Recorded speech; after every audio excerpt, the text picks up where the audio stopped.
Geese on barley-soaked splash. Cai Ap Bryn shoots them and has a mouth-watering recipe for Canada's. Yes, really. Honestly, you'd think it was beef, it was that good, and that was Canada goose. More birds. Ollie Williams shoots the magnificent Ridgeway Shoot in the Welsh Marches. That is the most ridiculous bunch of pheasants I've ever seen in my life. Terry Doe has a look at the RTI Arms P-3 in all the gear. I'm as tragically fashionable as anyone, as you can see. David brings you the news on the Fieldsports News Stump, and James has the latest YouTube hunting films in this week's Hunting YouTube. Welcome to Fieldsports Britain.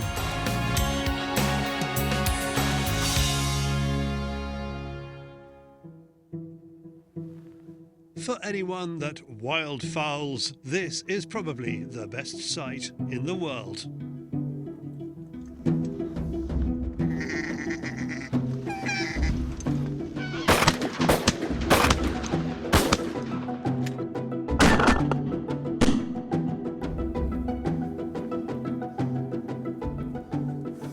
We are on a splash near Bexhill-on-Sea in the south of England with award-winning game chef Cai Ap Bryn, his friend Alex Langdon and his fox red lab Mitch. As we saw with pigeon shooting in the summer, Cai is more of a rifle shooter than a shotgunner. Of late he's been getting into his bird shooting, especially when he's getting invites like this one. Got my biscuit sticking out. It's 5:30 in the morning and Cai thinks David is accusing him of looking like the Walking Dead. You look like Kit. Who? Who? Kit. As in David Hasselhoff. You know, you got a band. Your light is like a. Oh yeah. I thought you meant the band Kiss as well. That's not very nice. Like Gene Simmons, like. For anyone too young for these references, Kit is the computer-controlled Pontiac Firebird Trans Am from the 1980s Knight Rider series, and Kiss was a popular shock rock band from the 1970s. Cultural references over. Let's set up a hide and set the scene in complete darkness. The last time I went goose shooting was in Northumberland, but just before that last month I went out with Alex. It's only like 12 minutes exactly from my house as well, which isn't bad. And we left with a good bag, which I took back to the unit. I've made pastrami with it, I've made a jerky, I've roasted it, I've done so much goose over the last month. A lot of people say, especially Canada's, is inedible or it's not very nice, but that's not true, it's just it's how you cook it. So I'm really excited, hopefully we'll get some more today and I'll be able to do some more of that jerky, because you tried some last week, didn't you? So, oh, it's absolutely delicious. Yeah, and honestly, you'd think it was beef, it was that good, and that was Canada goose. The reason the geese are coming here in numbers is a farming mishap. A disgruntled farmer means a honeypot for hunters. So what we've got a splash in front of us, which had a barley dump on it. Yeah. Where the farmer got stuck and had to unload the trailer. But all around us is all rape. And what the geese do is they roost on the rape, paddle the rape down, then they make these big flat expanses of rape and just kill it all. Yeah. So basically we just shoot them where we can, just to thin the numbers down a little bit. It gets hammered by geese, and when the geese aren't here, it gets hammered by pigeons. Yeah, so and it's crows. So we've got triple whammy here. Yeah, and the fact that you've got this splash with the barley that's been dropped in it, which is custom-made perfection, really. yeah, it's almost tailor-made. Almost like I'd give the farmer a nudge, but no, it's all accidental, which is nice. No, it's good. Well, it works. That's the main thing. We've had a lot of geese coming in here, so fingers crossed. The greylags are in early.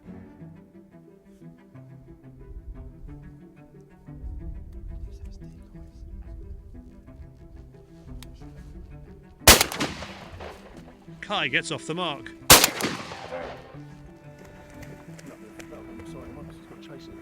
It's a good start. Mitch's chance to shine. He's only 3, so a lifetime of retrieves to come.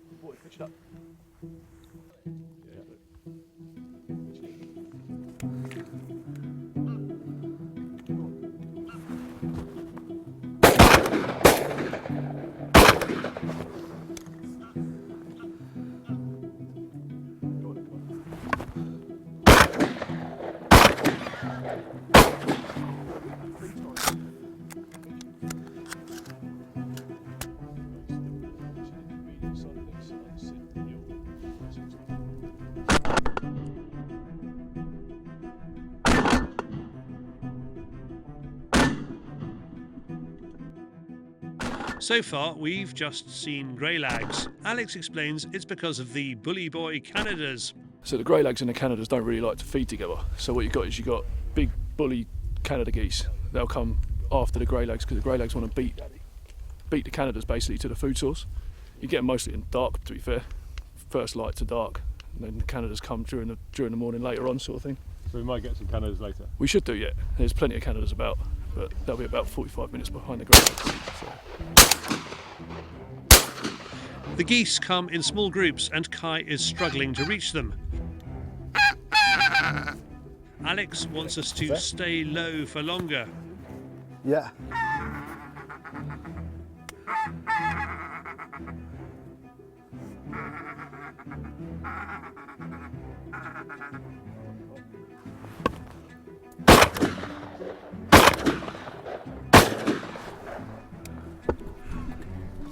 Yeah, I did the first one twice.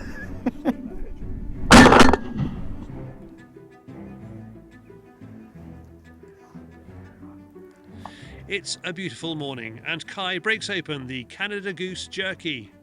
So this has got like a base marinade, which is like soy sauce, Worcestershire sauce, Yeah. and then a bit of brown sugar. That's kind of like Lots of salt. almost like a teriyaki based marinade. And then I add garlic puree, chili, and like it's quite heavy in the black pepper as well because I like a bit of a kick. Yep. So there's not too much, but try that. And bearing in mind that's Canada, so when you say next time, let's be Canada, tough things, whatever, Yeah. you're going to fall in love with it. No, it's good, isn't it? You know. You're quite pleased with that, aren't you? Yeah. Yeah, I That's a love it. talent, that is, mate. Making That cake is. taste like that. That is really good stuff. It's, Phenomenal. So that's you dried that in one of those Western felder things. yeah, for 6.5 hours it took for these ones. It's always worth checking because a lot of different factors like the thickness of what you cut it at, ambient temperature, all types of stuff, and how long you've been marinating for. This took 6.5 hours, so it's not like fully dry. It's not too tough, is it? It's nice. It's super tender, really. You know, Oh, but considering you can bite jerky. it. Yeah. So yeah, next time you think, oh, can't do much with it. Yeah. Tell you what, that's world You class. can. That is quality, that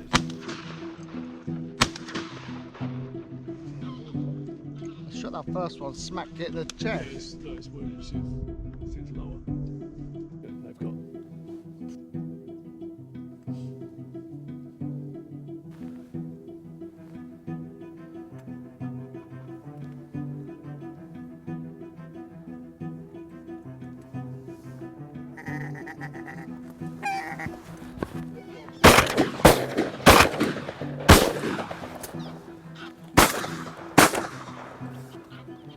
Couple there, weren't there? Did you cut one out the back?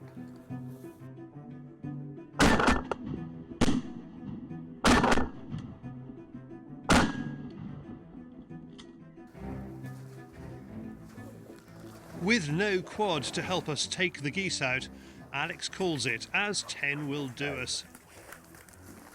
I mean, how much do you think they weigh each? Roughly 3 kilos. That's about 30 kilo. Yeah. I would say a little bit more than that. I don't mind carrying it. Mitch has been a real star, and Alex tells us that he also retrieves empty cartridges. He gave him an empty shell to play with as a youngster, and now he will pick them for him when asked. But we've had a great morning. We've had a really good morning. Good numbers of geese. No Canadas today. Last time there was Canadas, none today. I'm just excited to get these back. Got to hang them in the chiller for a few days and then do some lovely, lovely recipes with them. So that's the plan. With the goose decoy rucksack full of the real thing, we head back to the trucks, encouraging Cai to get the air dryer fired up and the jerky on the go. Yeah. Thank you all who took part in that. And if you have a signature goose dish, please let us know in the comments below. Now, what's in this week's Fieldsports Extra? Some kiwis, a buffalo, and a happy American. I'm ecstatic. Our prize this week, we gave away a defibrillator for your shoot priced at £1,451. Whew, kindly donated by Well Medical. And another prize winner I mentioned, Mike Chambers, who won a peg on a simulated day with LYC in the northwest of England, but we forgot to show you pictures of the day. So here is Mike enjoying his day with LYC. Thanks Carl Pover from LYC for donating it, and if you would like to go and shoot one of his sim days, there's a link to LYC on the Guns on Pegs website below. Now this week's competition is for a rifle sling, kindly donated by Alan Johnson from Dane & Blades. This sling is made from, it's 2-inch cotton webbing, veg tan leather that's been dyed brown, calf skin on the back of it, double belt loops, and it's also got brass hardware on it, and it comes with the standard that'll fit most rifles apart from probably Blazers, but it can be swapped over for Blazer links if required. Bottom end has been hand stitched, top side machine stitched, so good luck everybody. Thanks Alan. Become a Fieldsports member and watch Fieldsports Extra to find out how to enter our free competitions to win the rifle sling. Now going back to Cai and his geese, is it too soon to mention Christmas? If you're in need of the present that keeps on giving, it's the Fieldsports membership for a friend or family member, with that warm Christmas jumper feeling of knowing that they have insurance and our not so secret weapon, Layla from the FAB Fieldsports Advice Bureau. Next, the last turkey in the shop. It's David on the Fieldsports Channel News Stump.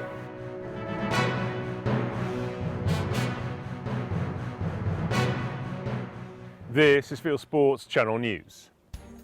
A farmer says he and his wife feared they would be killed by poachers when they launched a horrific attack on them and filmed it for fun.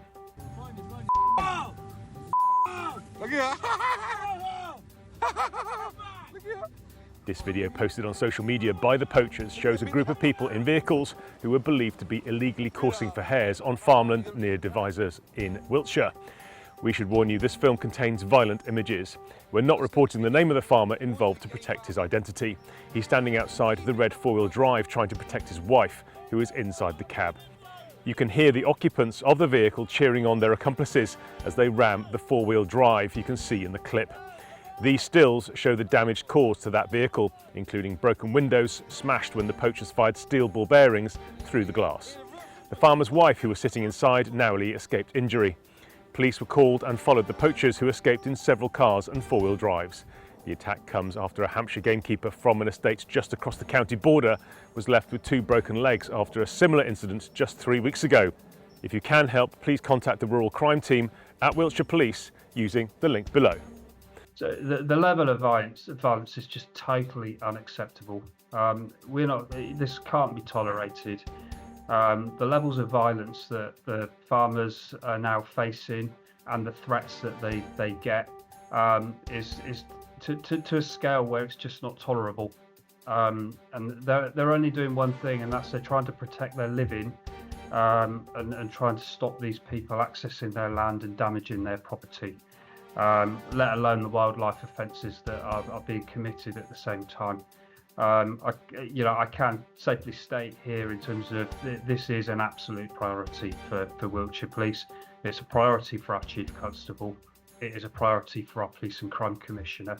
They are actively seeking updates and progress of the investigation. Gloucestershire Police has announced it has stopped processing new applications for gun certificates. In a press release on its website, the constabulary announced a suspension of processing licence applications, blaming unexpected resourcing issues for the decision. The force is legally bound to complete applications. BASC has contacted local MPs and the Police and Crime Commissioner to protest. They fear that new licences will now take at least 24 months to be considered. The force has a statutory duty to do firearms grants. There is no alternative to go to. They are now supposed to be producing strategic demand assessment. I've just had a look back through the Home Office figures. The number of certificates they have, firearms and shotguns, about 12,500, and 500 new applications. That's been pretty much the same since 2008. So it's not as though this has come out of the blue. So it does make you ask the question, where's the resilience, where's the contingency to actually deal with this? The Trump presidency of the US heralds a golden age for hunting and conservation. That's the message from Safari Club International. It was the only conservation organisation to come out in favour of Trump prior to the US election, which included a visit by Trump to SCI's Hunters Embassy in Washington, DC. I think personally it bodes extremely well for the things that we want to get done. We fit right into his agenda, which is all fact-based, science-based.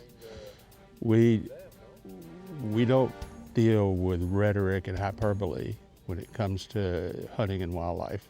We're going to make it very easy for him to help us.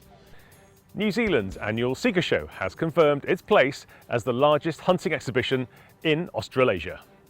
There were more than 10,000 visitors through the doors of the Mystery Creek Exhibition Centre in Hamilton this year. Around 150 exhibitors displaying more than 250 brands greeted them. Dates for the 2025 show have already been announced, November the 8th and the 9th. Thanks to Nigel Gavin for the story. China is promoting wild boar hunting. After decades of tolerating hunting but not talking about it, the state-run news agency has put out a film showing the Chinese government is in favour of it. The film shows wild boar crop damage in Hunan province in the centre of China and how locals are using dogs and knives, New Zealand style, to catch and kill the pigs. Chinese hunters are jubilant that their government is endorsing them. Thanks to Philip Zhang for the story. The Game and Wildlife Conservation Trust is to have a new CEO for the first time in over 2 decades. Nick von Westenholz is leaving the role at the National Farmers Union to replace Teresa Dent, who is leaving her job after 22 years. A former lawyer who has worked for the NFU as its Director of Strategy, he will take up his new job with GWCT in March 2025. 9 months after the last case of avian influenza was detected in the UK, the disease is back. The risk to wild birds and poultry was downgraded in February, but has now returned to high after reports of a case in the East Riding of Yorkshire. The UK's Chief Veterinary Officer has announced a case of the H5N5 virus is now being investigated on a commercial poultry farm in Yorkshire. The virus can kill birds, and aunties in both DEFRA and non-governmental organisations try to use evidence of the disease to try to close down shooting. 18 swans have been found dead in the field after flying into power lines, according to a wildlife officer. The birds were discovered on farmland in Cambridgeshire. UK Power Networks, which maintains the power lines, told the BBC that it was aware of the incident and would look to install bird diverters. It plans to install more pylons in East Anglia. And finally, you've heard the song, but if you're running a car repair shop in Sweden, you've seen it happen in real life. Here's the ultimate moose loose about the hoose. If you're the owner of the BMW it's jumping all over, it's going to make for an interesting insurance claim. The animal eventually makes its way out of the building and wanders off, leaving the garage owners to clear up the mess. The BMW is a write-off, and at least one other vehicle is seriously damaged. Thanks to Per Helmseth for the story. You are now up to date with Fieldsports Channel News. Stalking the stories, fishing for facts.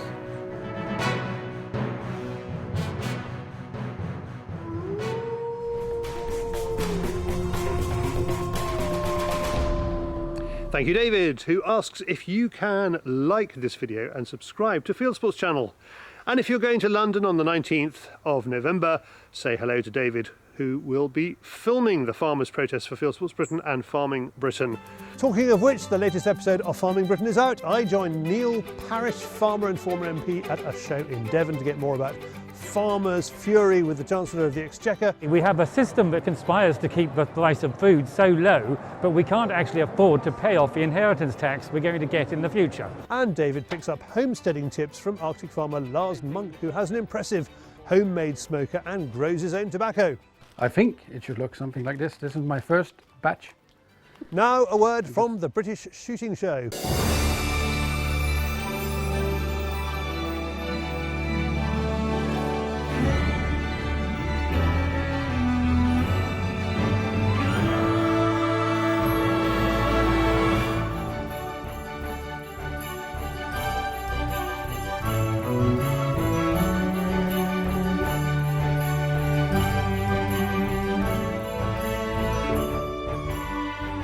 Looking forward to seeing you there. Another plug, if you are watching this on Wednesday, the 13th of November 2024, there's only 24 hours left to go on our latest raffles on fieldsportscompetitions.co.uk.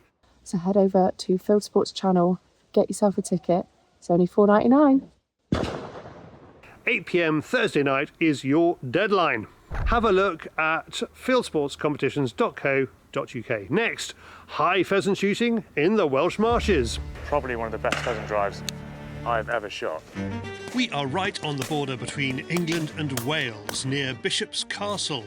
Ollie Williams has come to sample the Ridgeway Shoot, famous for its steep bracken banks, deep wooded valleys, first-class driven pheasants and outstanding views, though we won't be seeing those on a day like this. We meet at the historic Mellington Hall. Ollie draws peg number 1, so he's on the end of the line for the first drive. No sooner is Ollie on his peg than the birds are pouring over the guns. So James, there's no rest for the wicket here. We've literally just got here and the birds are... We're at Ridgeway, by the way, ladies and gentlemen. One of Cambrian Sporting's several very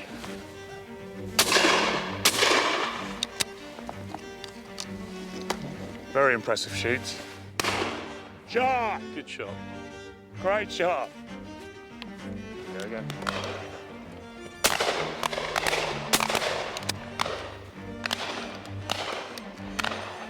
Wow,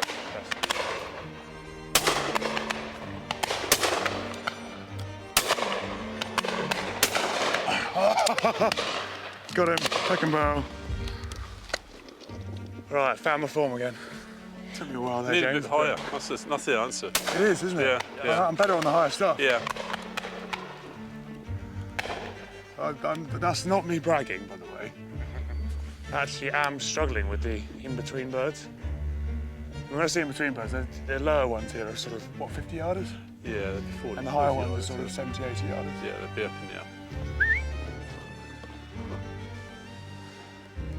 Dead. Go back. Yeah, very, very impressive drive. So, I should imagine we've done some damage to the bag there, but yeah, very impressive. Right, I'm going to be told to get the move on, so you better crack on. Running the shoot today is Sam Webb from Cambrian Birds. We show some really, really good testing birds. I'd like to say everything is shootable as such, and I think everyone would agree with that, but very, very testing. And I think regardless of people's ability, I think they're well tested at times, as proven today. And you look after them well as well? Try our best. Keep everyone fed and watered, and make sure no one gets lost is the key. And try and make the drives run as efficiently as possible. On to drive 2, and Ollie analyses his ratio of kills to cartridges. First drive, I shot just under 4 to 1. So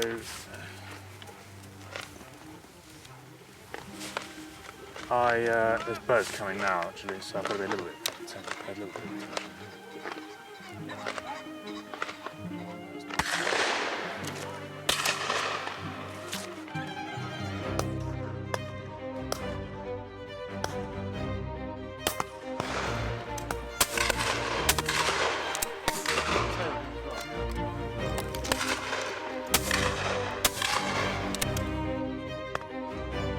Look at this, wow.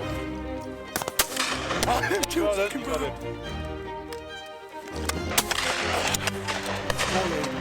More lead, big brave. Big brave.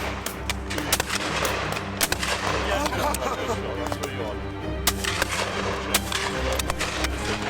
How do we just... Oh my God.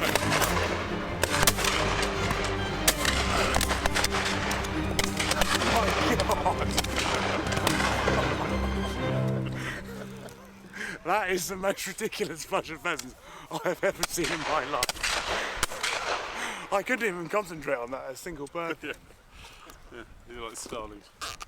Wow. Yeah, I won't forget that drive in a hurry. It's probably at least a top 5, if not top 3 drive I've ever shot anywhere. It was that good.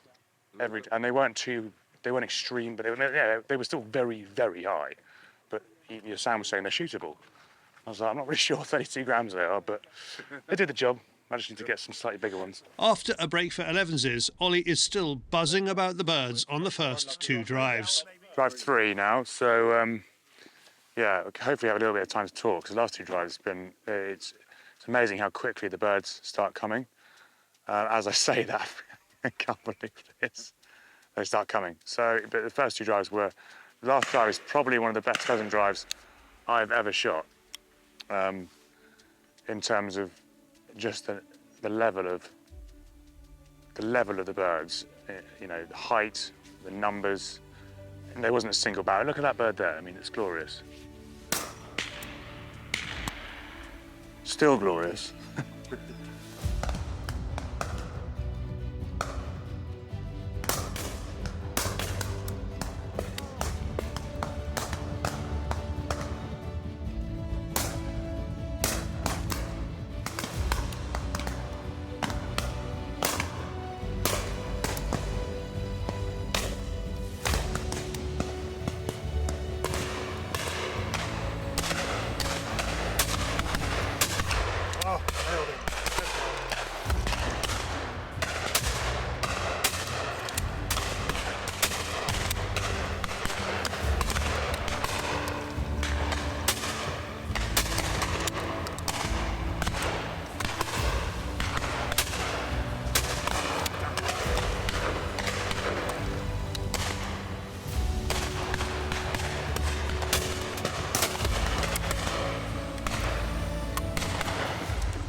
All over the place now. I've completely lost my rhythm.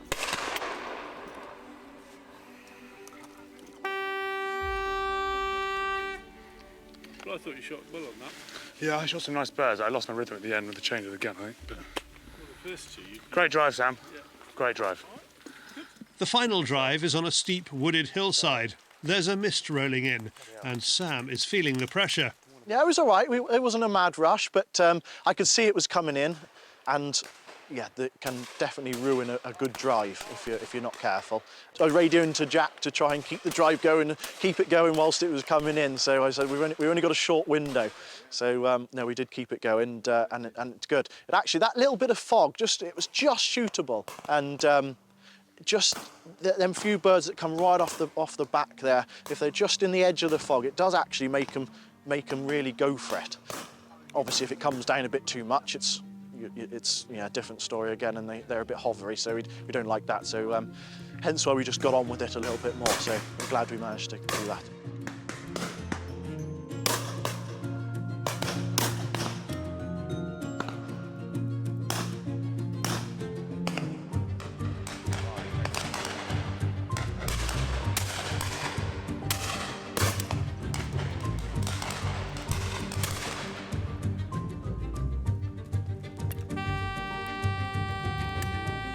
Yeah, that was a very special day shooting. That last drive was far beyond my ability, to be quite honest with you. And the guy who stood next to me, who I've watched all day, he's a very good shot. Even he said he'd be happy to shoot 8, even 10 to 1 there. And to be fair, I think I probably did that. Whilst they've been fast and high all day, those ones in the fog were just slower. So I literally had zero idea where to put the gun, and just started poking and prodding and casting spells at them. I don't know what I was doing, but it wasn't working. Anyway, excuses. Amazing day. Thank you very much, Ridgeway. Thank you, Sam. Thank you, Will. Thank you, everyone at Cai Ap Bryn Birds. Yeah, amazing day. You can find the Ridgeway Shoot at Guns on Pegs, link below. And for more about Ely cartridges, go to elyhawklimited.com. Thanks, Ollie, and all who took part in that. What do you think about high bird shoots? Please leave a comment below. Now, Terry Doe looks at a stripped-down PCP, the RTI Arms P-3 in all the gear. Hello, welcome back to our great new series, All the Gear. We're going to show you some more stuff, and we're also going to tell you what I found out about using it extensively. This time round, it's the RTI Arms P-3. This is the compact model. This thing is match accurate. It's as accurate as the field target competition rifles I've tested over the years. It's an incredible bit of kit. Bomb-proof, sturdy as you like. Some of you will have seen me using it against rats and on the various videos we've done. And I've put, I don't know, 8,000 or 9,000 pellets through this thing. It hasn't missed a beat. It's brilliant. It's very fashionable too, because it's a compact and everybody seems to be using shorter and chunkier guns. Here's my tip for you though. This thing comes in two models. There's this one, the compact, and there's the full length version, which I've also used. I want you to stop and think about which one of these you're going to choose. If you're in the market for a RTI Arms P-3, think seriously before you go straight for the fashionable choice and choose the compact.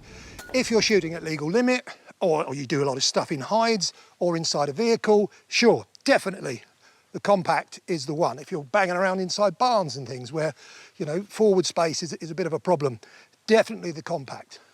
But if you're going the firearm certificate route, 100% go for the full length one. Not only has it got the 500cc bottle as opposed to the 240cc on the compact, it's got a slightly longer barrel, so you're getting a better exchange for your air on there.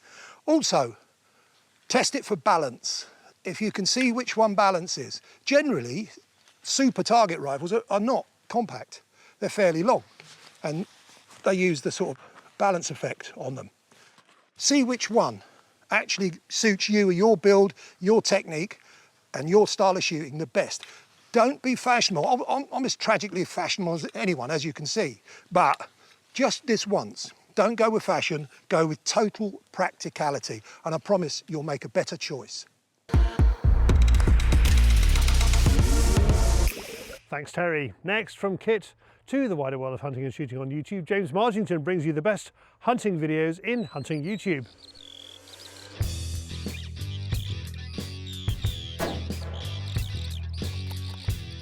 This is Hunting YouTube with James to show the latest and best hunting and shooting videos that YouTube has to offer. Here's my pick of the crop this week. First, Carl McClelland and his dog Ollie head off by canoe for a 3-day camping and wildfowling adventure in Michigan's Upper Peninsula. Here's another hunting adventure with the Deer Meat for Dinner team. Robert and Austin meet up in Nebraska to hunt ducks, mule deer and more, but things don't go to plan. Next, Scottish deer stalker Charlie Blance is in Colorado hunting a black bear with a bow. It's a long story and one she finds difficult to tell, describing it as both the best and the worst hunting experience of her life. Louisiana and Jared from outside the levees is culling wild hogs that are thriving in the wetlands and damaging the ecosystem. Apparently the best way to do that is chasing them down with airboats and semi-auto shotguns. Back in the UK, David from Predator Protection UK takes his wife out shooting. There's plenty of rifle training and practice to be done first, but it pays off when she takes her first fox in fine style. This next one brought back memories for me. Airgun Evolution's Steve is on pest control, shooting monk parakeets. There are plenty of cringy pirate jokes as well as some great scope cam footage. Next, Rabbit Express goes out rabbiting with Moss, the new pup. It's his first time on his own. They ferret one not very promising warren, but bolt 8. Moss performs brilliantly, and they end up with 5 rabbits in the bag. Finally this week, here's a lovely fishing film from New Zealand. Joffrey travels halfway round the world in a bid to fulfill his dream of catching a trophy trout on the fly. That's it for this week. I've put all these films into a playlist for you. Click on the eye symbol top right or check this film's description. If you have a YouTube film you'd like us to pop into the weekly top 8, email me the link. JamesM@fieldsportschannel.tv. And that's it for this week. If you haven't done so already, please whiz over to our website, fieldsportschannel.tv. You can click to like us there on Facebook and on Instagram. You can follow us on Twitter, subscribe to us on YouTube, pop your email address into our register page and we'll contact you about the show. Fieldsports Britain, it's at 7 p.m. UK time every Wednesday. And this has been Fieldsports Britain. Good hunting, good shooting, good fishing, and goodbye.